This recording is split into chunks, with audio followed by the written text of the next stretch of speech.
Stop scrolling. What would you do if you had 30 minutes to steal 60 million pounds? On August 8, 1963, 15 British men did exactly that and pulled off history's most legendary heist. But one mistake brought them all down. This is the Great Train Robbery. Britain in the early 1960s was struggling. While the rich lived lavishly, working-class people fought to survive. Bruce Reynolds was a charismatic criminal mastermind with dangerous ambition. He assembled his crew carefully. Buster Edwards, the muscle; Gordon Goody, the enforcer; Charlie Wilson, the getaway driver; and Ronnie Biggs, a small-time crook who'd become the most infamous of them all. Reynolds had inside information. A Royal Mail insider revealed that on August 8th, a train would carry 2.6 million pounds. That's over 60 million today. For months, they studied everything: train schedules, security, routes. They found Bridego Bridge in Buckinghamshire. Remote, isolated, perfect.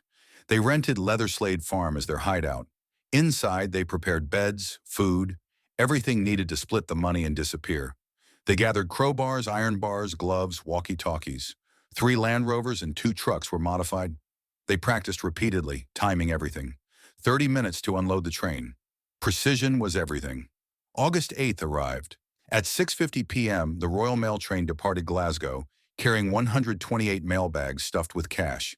As it rumbled south, the gang moved into position. At Sears Crossing, they tampered with the signal, covering the green light and rigging a false red signal. At 3:03 a.m., driver Jack Mills saw the red signal and stopped. The trap was set.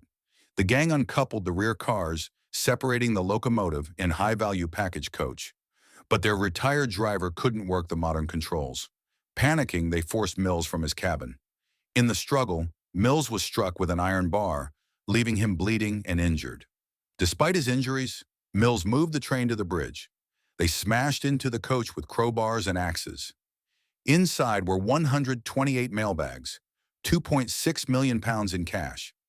The clock was ticking. They formed a human chain, passing heavy bags hand to hand. Exhausting work, but they'd practiced this.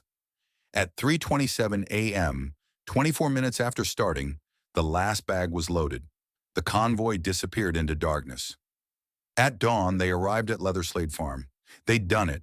Inside, money was everywhere.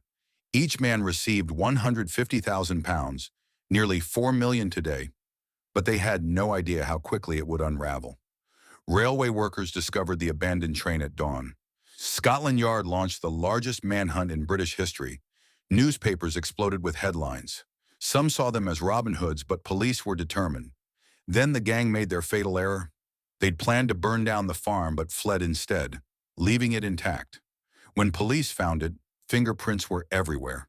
On railings, ketchup bottles, even a Monopoly board. Scotland Yard had solid evidence. One by one, they were caught.